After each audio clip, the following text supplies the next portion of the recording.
Alright everybody, how's it going? Welcome to Tony Talks episode 10.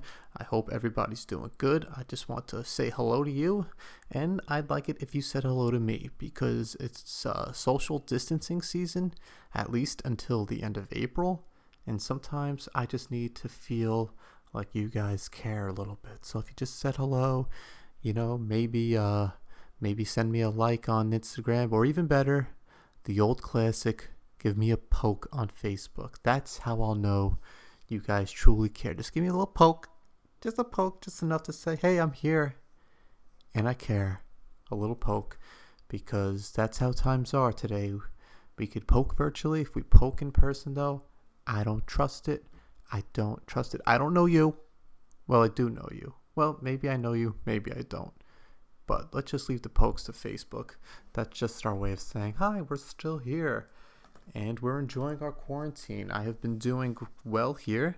Still on my On It 6 bodyweight workout. Getting the old tone going here. Got the muscles are what do we gotta do to get where we need to be. Hey, how you doing? I'm still trying to get ready for beach season, as the kids say. It's cutting season. It's gain season. Trying to get thick. But not too thick, but enough to say, hey, I'm here. How you doing? All right, so to get started today, in the nature of the quarantine and in the nature of the April 30th restrictions that are in place, where we're trying to keep everybody at a distance, I decided to put together a very elite, very exclusive top 5 list, top 5 quarantine foods, top 5 stowaway emergency preparedness foods without actually being designated as an emergency preparedness food. So what does that mean? So no space food like Mountain House, dry freeze foods, anything like that. No MREs. Those do not meet the criteria. These are just things you could go to the supermarket. You could pick it up. It has to have a shelf life for at least a year, and it has to be able to be stored at room temperature. So nothing that it requires being frozen or in the refrigerator. So that knocks milk out, that knocks frozen vegetables out, a lot of meats out. Anything, a lot of fruit is knocked out, anything perishable pretty much that won't be beneficial for the long haul. Because I'm talking about the long haul. This might be relevant for this pandemic. We'll see. They said April 30th. I don't know. To play it safe, I'm preparing for December 31st, 2021. Okay? Okay. And so I got this list of things that I have been able to accumulate. And for things that I think everybody should be accumulating at this time. And they all have some type of nutritional value. They are all able to be stored at room temperature for at least a year. If they are opened, they can either be stored again, or there, in many cases, could be single-use items. Okay? But we are going to use one of the assumptions we're going to make is that we do have access to hot water and a water source. Okay? So this is something that it's stuff that does not necessarily need to be stored in the refrigerator, but we are able to boil water to prepare these items. I think that's pretty much all the criteria that I used. And there are a couple honorable mentions. I'll get those out of the way to begin with. First off, classic honorable mention when it comes to long storable foods, ramen noodles. Ramen noodles does not make the top 5, but I will put it in as an honorable mention. You know why? The nutritional value is horrendous. And we have ramen noodles just in case. However, the ramen noodles on those little those styrofoam cups that you heat the shit in, whatever the fuck. And I don't think they're styrofoam. You can't microwave styrofoam. Whatever the cups, their serving size is 1/2 of a full cup. And I never had ramen noodles and had just a half a cup. You eat the whole fucking thing. And there's like 800 milligrams of sodium and half a cup. So that's 1600 milligrams of sodium. Could be useful in some cases, but for 90% of what we're looking to do here to be prepared in emergency situations, it doesn't make the cut. But it is an honorable mention because it is good to have, and if you need food, it's better than not having anything. Also, condensed milk makes an honorable mention. Condensed milk is canned milk that could last for up to a year.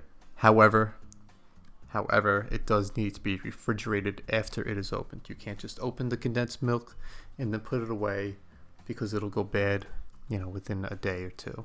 So condensed milk does not make the cut, but it is an honorable mention. Okay, so we're going to go to the top 5 now.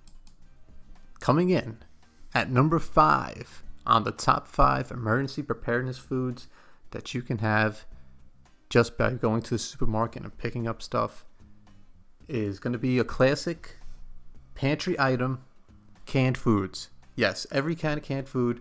I didn't want to just say, a lot of people are saying, oh, well, that's so many things. Well, it's canned foods, okay? There's a lot of vegetables. It could be fruit. It could be meat. Stocking up on that stuff. Not the healthiest stuff. Still not as much sodium as ramen noodles, but still enough sodium to have you saying, yeah, should I really be having that? Canned foods comes in at number 5. Good to have in moderation. A lot of times a single-use item. You have it. You could eat it straight from the can, even if you want, in emergency situations. And it also could provide a lot of nutritional benefits because there are a lot of vegetables that you could get in canned foods. You could also get protein. You could also get carbohydrates straight out of canned foods. And it comes in at number 5 because it's probably one of the best things to have because they last for a very long time. I have mandarin oranges stocked away in my pantry and cans that are good till 2023. I could be able to stock up on my vitamin C until 2023 because I got that can of mandarin oranges. So coming in at number 5, no apologies about it. Canned foods, good to go. Number 4, on your list of the top 5 emergency preparedness foods that you can pick up at your local supermarket, dried fruits. Okay, dried fruits. Pretty straightforward here.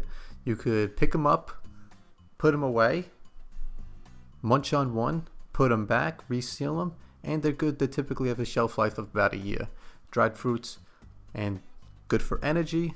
They can give you a lot of nutritional benefits, vitamin C, all that good shit that we're looking to keep our immune system up while we're in some type of situation like we're in right now. To be able to store, keep those dried fruits away. You don't have to worry about them going bad. And in a situation like we're in right now, probably better to have than regular fruits unless you could have you're more easily accessible to getting regular fruits like in mandarins in an efficient manner. So coming in, we got number 5, canned foods. Number 4, dried fruits on the top 5 emergency preparedness items you can get at your local supermarket. Okay, number 3. And like I said, we are assuming that we are going to be able to boil water. We have access to a heat source. We have access to water. So with that assumption, number 3, oatmeal. Oatmeal, very filling, good to, fill somebody up in a pinch. Could be eaten for breakfast in certain circumstances, emergency situations. They don't have set meal times. You can eat it throughout the day. Filling, good carbohydrate source, clean carbohydrate source.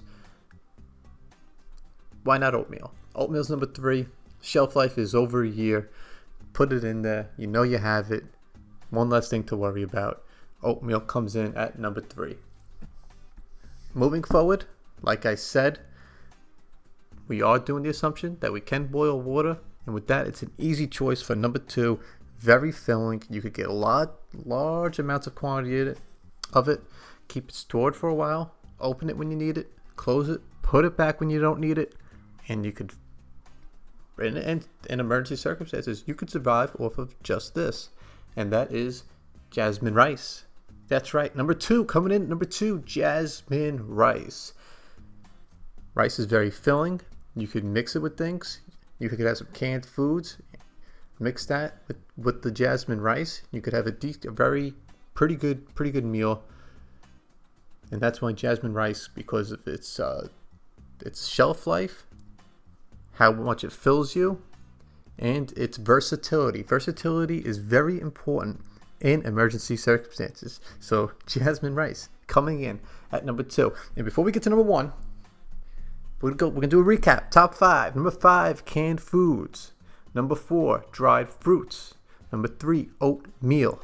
Number 2, jasmine rice. And number 1, item you should have that you could buy at your local supermarket to prepare for an emergency situation with the shelf life of over a year.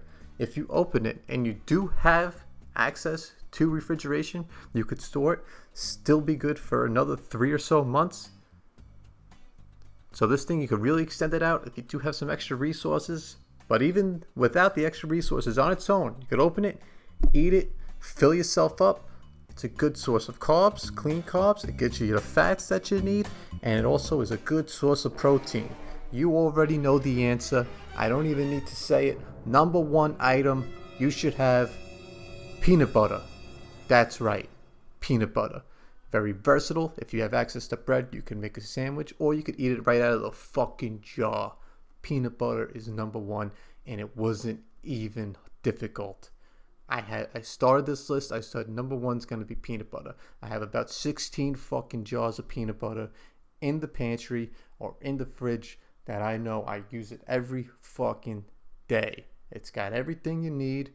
Some of them add fucking vitamins and all that shit. You could survive off peanut butter for years. I know. I've done it. Okay, I've done it. No, I actually have never done it. But peanut butter is your clear-cut choice for number 1. Okay?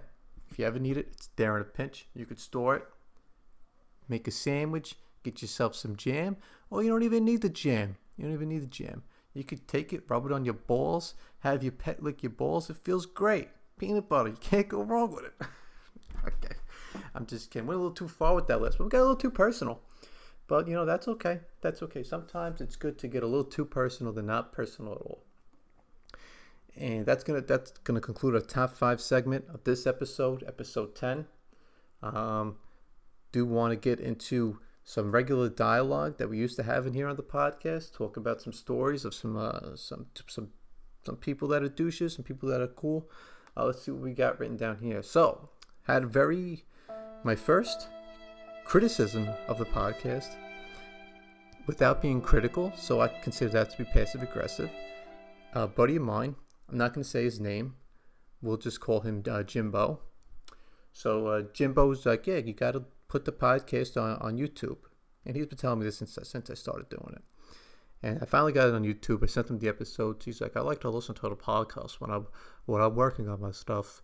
And I just have it on the background. So I sent Jimbo the link finally that I got set up on YouTube. Because I should have had it set up, but there was an issue with it. I had to get my account verified on YouTube, which I thought it was. I didn't know it was that difficult to get because the clips, you have to get it verified if they're more than 15 minutes long. So I sent it to him, and he doesn't say anything to me. Comes back to me a couple hours later, and he's like, hey, listen to the podcast. You just love to hear yourself talk. Okay.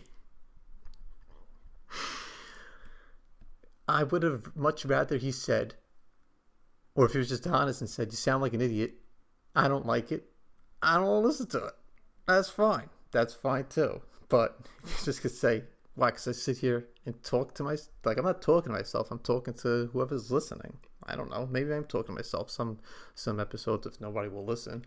But for the most part, I like to consider that I'm talking to people. And when I edit these, and let me just be clear. When I edit these audio clips, I'm just mostly checking the levels. For 99.9% of the time, I'm hitting the red button. It starts recording. I have some notes, and I ramble. I try to give you 30 minutes every time, at least. And when I'm editing it, I'm just going through it. I'm making sure everything's coming out crisp, as clean as possible. Of course, it'll hopefully get better in the future, and I'll continue to get better. I don't have like this big, expensive setup over here. But at the time I'm fucking editing it, I'm like, I can't listen to this shit anymore. Like, I can't listen to myself speak another fucking sentence, or I'm gonna throw this computer. So, definitely not sure if that was the. I don't know what the. I don't how does talking into this, getting your whatever incoherent message I have of the day out mean that you like to hear yourself talk. If you don't like it, that's fine. But just say it instead of saying, oh, you just love to hear yourself talk. All right, so Jimbo, you know, I'm going to put this one on YouTube too. I'm going to send you the link, and I hope you listen. And you can go fuck yourself. All right. Anyway, moving on. Next up, we got people that are really disgruntled about their services. I saw a Facebook status that said, listen, does anybody have access to a site where I could get live stream of TV or sporting events, or not that there's any sporting events going on. It's like, I need something because I have Netflix, I have Prime, I have Hulu, and it's not cutting it. Bro, you have got to broaden your horizons if you have all those services. Just do, or you could just do something on, you have YouTube, go on YouTube, watch a documentary, watch a bunch of shit, or go on your favorite podcast, wherever you get your favorite podcast, get yourself a subscription to Tony Talks. No charge at all. Tony Talks, episode 10, The Phantom Menace. No, we're not The Phantom Menace. That was episode 1 of Star Wars, actually. But, yeah, bro, broaden your horizons a little bit. This is a chance for all of us to broaden our horizons considerably. If you have access to Hulu, Netflix, Prime, what I don't even know what other streaming options there are. So, well, that's that. Just urging people to, you know, get yourself a Udemy course for $6 whenever they have their fucking ridiculous sales. I love Udemy, by the way. I'm in this data science course on weekends and during the week because it seems like everybody in the classes have coding experience. I don't have any. I'm taking Udemy courses on data science fucking from the ground up, and they're like almost, I'm learning, I don't want to say it, but I'm almost learning as much from the courses as from those courses as the much more expensive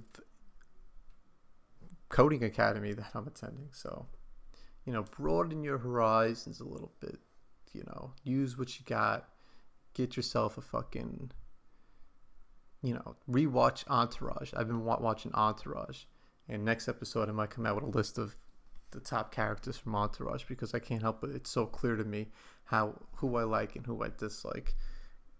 But and it's a great show, and it holds up to this day. I remember my buddies were arguing with me to watch that show for like years, and then I finally started watching it the last season, and I was like, oh yeah, the show's good. And they're like, this is like the worst season. The last season was like the worst season, but because that was the first one I watched, I thought it was good because I didn't compare it to the last couple of seasons, to the first couple of seasons. So now, you know, that's kind of like my escape show during this quarantine when I'm not working or doing schoolwork or anything. So shout out to Entourage and to my buddies that are looking for stuff to broaden their horizons. Check out some Udemy or check out some Tony Talks. All right, thank you very much. So anyway, social media story of the week, of the day, of the every other day, however the fuck you want to call it.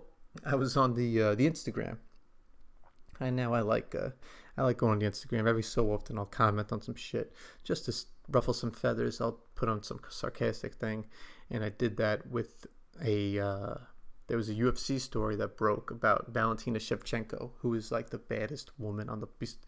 Her or Amanda Nunes, really. You can make a case for either one. You can make a case that Shevchenko, pound for pound, is, you know, the baddest woman in comparison to Amanda Nunes. Amanda Nunes has beaten everybody. She beat Shevchenko twice, but Shevchenko is fighting at 125, and Nunes has been fighting at 135 and 145. So Shevchenko's and she lost by split decision. A lot of people thought she beat Amanda Nunes at 135. The most technical woman. She's like fearless. She's just a bad, like she's just on another level, I feel like, skill wise against other female mixed martial artists. And she's great to watch because she's in that division. It doesn't look like anybody has any shot to beat her. But anyway, she had a leg injury, and she was out of commission. And you don't have to be, a lot of people say, I get to the MMA stuff, and then I fast forward it because they don't listen to MMA. But you don't got to be an MMA fan to really even appreciate the story. So the story broke that she had a leg injury, and she was out of commission for a few months, and she wasn't going to be able to defend her title at UFC 251, I believe she was scheduled to fight. She was supposed to fight Joanne Calderwood, who's like the number 4 ranked flyweight. Anyway, so I comment, I'm like, oh, she's obviously scared. She's overrated anyway. And there is this page on Instagram that is one of my favorite pages. It's called casual_MMA_police. And what they do is the followers of that page, and I'm a follower of that page, will see somebody writing some absurd thing like, oh, Tony Ferguson is underrated, is overrated because he lost to Michael Johnson. He's a scrub. So you would tag casual MMA police, and then they would go on, screenshot it, go to the person's profile, post their page, and say, we've issued a warrant for this man's arrest for racketeering facts and for misleading the public, and he's been sentenced to 5 years in MMA prison, because these people have like absurd comments with MMA like all the time. So when I commented that Valentina Shevchenko was overrated and she's scared, which is what I thought was being obviously sarcastic, somebody tagged the casual MMA police on me. And I love that page, and I tagged people for them to arrest. And I was like, I wrote back to the dude, I was like, dude, take it easy. I thought I was being obviously sarcastic. If the MMA police do arrest me, I'm going to file an appeal, and I might even countersue, because this is absurd. And fortunately, the MMA police just liked my comment, and that was it. I guess there's a good dude that runs the page too, the Army vet and shit. So shout out to MMA police, and I think he runs the same, not the same page, but a different page called Top MMA Comment, where they'll look for comments that people write on stories that come out, like on Instagram or whatever. And if somebody has like a really funny comment, they'll post it and they say, top comment goes to so-and-so for, whatever. And the most recent one they had, just to come full circle with this, was the John Jones got arrested for like the 5th time. And then somebody wrote, most of the comments were because he got sentenced to house arrest. Well, how's he going to be on house arrest if we're all already on house arrest? And somebody didn't go in that direction, but instead they wrote, well, everybody deserves a 6th chance, because it's one thing after another with John Jones. So, I don't want to go into the John Jones story, but yeah, I just thought that was a funny story. That somebody tried to tag me in the casual MMA police. I'm over here talking about this shit like every other day. I'm like, Jesus, that would have been hilarious if you I would have inboxed him and been like, dude, what the fuck? That was a joke. So, I guess we'll segue into UFC 249 now, because a lot of stuff is happening with that. And here's where if you don't like MMA, you can fast forward, and then there's one more segment after this. UFC 249, latest news, Khabib Nurmagomedov can actually take a private flight out of Russia, according to the Russian Aviation Bureau of Kremlin, or whoever the fuck they are. Pretty much an independent media got in touch with the Russia's version of the Federal Aviation Administration, and they said, what is going on? Because this Khabib is such a worldwide figure.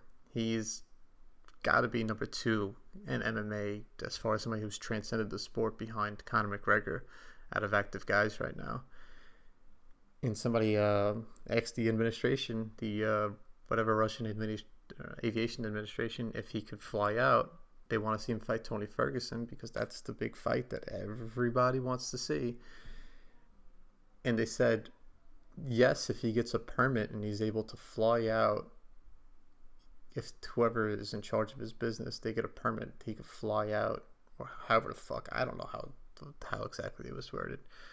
But it just shows a little glimmer of hope that it can actually be possible. If anybody could do it, it's the fucking UFC. Dana White drops it's hardly any money out of his pocket. Charter him a private jet to come to Florida in the United States to take the fight, because that seems to be the front runner state for where the fight will happen. other than that, it's pretty much the same chaos with that thing. We haven't heard any new updates on Justin Gaethje fighting Tony Ferguson, about Tyron Woodley fighting Colby Covington. Usman is calling out Masvidal to fight. I think if you do a card with Usman and Masvidal, and you have the co-main event with Colby Covington and Tyron Woodley, because those guys have been talking shit to each other for years. That's like a fucking real. Yeah, but well, the thing that sucks is Leon Edwards was supposed to fight Tyron Woodley, and that guy deserves a big fight because he's been beating everybody. I think he's got the same amount of wins in a row as Usman, and he hasn't lost since he fought Usman when they were younger a few years ago. It was like 2015 or some shit. So Leon Edwards deserves a big fight, but just sucks right now because they can't make it happen. So hopefully they're able to arrange something for him shortly after this whole coronavirus shit blows over. But, I would like to see if you give us Masvidal and Usman in a few weeks, that's a pretty good consolation prize. But nothing is bigger than Khabib and Tony. I'll tell you what, put Khabib and Tony. Who would be the main event on that card? It'd have to be Khabib and Tony. And then give us Masvidal and Usman. And then Colby and fucking Tyron Woodley. And then Francis and Rosenstrike. Fuck yeah. So, yeah, that's UFC 249 news. There is a little bit of glimmer of hope. Who the fuck knows? I've been talking about that shit every single podcast. And the news is always changing. Like, as soon as the podcast ends, I'll go on. I'm like, oh, well, shouldn't have said that. It was wrong. But, we'll see what happens. If it actually does come to fruition, and this is the 5th time they've been scheduled to fight. At this point, it only makes sense for them to make it seem like it was going to be canceled. It was dead in the water yet again for it to just be rejuvenated and to actually make it happen. The biggest thing, though, that isn't being said is Khabib is with his family in fucking Russia right now. So his priority might not necessarily be fighting Tony Ferguson. But, this is such a giant fight of incredible magnitude that it really, if there's a fight that could get, and he's been preparing for it anyway. And there's another issue that I want to say about Khabib, because Ramadan starts right after UFC 249. Ramadan starts like April 23rd, I think, and he doesn't train. He doesn't train during the day. He might train after sundown, and he only drinks water. It's very difficult for Muslims to keep themselves up physically during the Ramadan time period. He said he'll need like a month after Ramadan to really start heavy training. So it's not like you could just push it. And I think it goes to like August. That's why his fights, he never fights really in the summer. His fights are always in the spring or in the fall time. And he says he needs like a month after it's over at least to start training again, let alone fighting again. Because think about what the hell they do to their body. Remember, Enes Kanter was in the playoffs last year with the Trailblazers or whatever. He's a Muslim, and he was just drinking water for like all day, and then he has to play. It's fucking, God bless them, or Allah bless the Muslims have to put themselves through that. To each their own. All right, and that's going to be it for the UFC. I do have something else I wanted to talk about real quick. As we're in this quarantine period, some things might be underrated, some things might be overrated. So I thought I'm doing 2 and 2, 2 underrateds, 2 overrateds. Just in general, things that not necessarily even quarantine related, but whatever. So I'll just get started. The underrated. Number 1 of 2 items that is underrated. Period. Hot showers. Hot showers in times are stressful right now. And if you just need a cool off, it's hot shower. So maybe not cool off. Maybe you need to heat up or just relax your muscles and just escape from everything. Close your eyes, sit down in the shower. Let's talk about something else that's underrated. Hot shower while sitting down and just let everything, just sit there, think. Close your eyes, breathe and count. Stresses will wipe away. Very underrated hot showers, especially hot showers while sitting down. Also underrated, pull-up bars. pull-up bars. Since I got this pull-up bar in here, I've been able to take my workouts to another level. And especially in a quarantine situation like we're in right now, it's better than push-ups, better than sit-ups. Perfect complement to a body weight workout. Pull-up bars, because that's a real challenge for your back. That's a real challenge for your body if you want to take workouts to a next level while we're doing this quarantine shit. Overrated. Flip-flops. Yes, flip-flops. Because why do you even need fucking flip-flops? Get yourself some socks. Get yourself some sliders. Slide them socks into the sliders, and you got something that's way better than flip-flops. Flip-flops, you got your toes exposed. You could be exposed to all types of shit in the environment. If you're looking for a lazy slip-on apparel for your footwear, for your feet, get yourself some sliders, get yourself some socks, and you're covered from all that shit too, getting into your feet. Flip-flops, very overrated, especially in a quarantine period like we're in right now. You could expose your little toes, your toesies, to a lot of weird shit. So get your toesies and get them their snuggie, which are your socks, and get them into some sliders. Also overrated. This is my favorite thing of the underrated overrated segment. Overrated toilet paper. You cocksuckers, toilet paper. Not that there's anything wrong with sucking cock, but you douchebags, whatever. These assholes that's hoarding all the toilet paper. It's overrated. You know why? Because you don't need fucking toilet paper for a lot of shit right now. The water's still running. If you gotta wipe your ass and you don't got any toilet paper, hop yourself into the shower. Or, run the tub, put it on a little hot, get yourself a cup full of water, splash it onto your asshole a little bit, pat it in, just pat it in there a little bit. Use some soap, run it through, and there you go, your asshole's clean. Yeah, you don't really need fucking toilet paper. So, but, I'm not saying it's not nice to have, because it's nice to have. But if you don't have it, there's ways around it. Everybody was hoarding all the toilet paper, like there's no other way to clean their ass. I didn't know that the water was coming down too. But if the water does go down, let's keep in mind those top 5 items I said for being able to store in your pantry that you could get your local supermarket for emergency situations, especially for this time period. And if some of those things you need to heat up water, I live close to a stream. I know a lot of people might have access to stream water or something. You could boil water that way, or I don't know. Or just get the other items on the list that don't need hot water. Because peanut butter. Live sick strictly off peanut butter.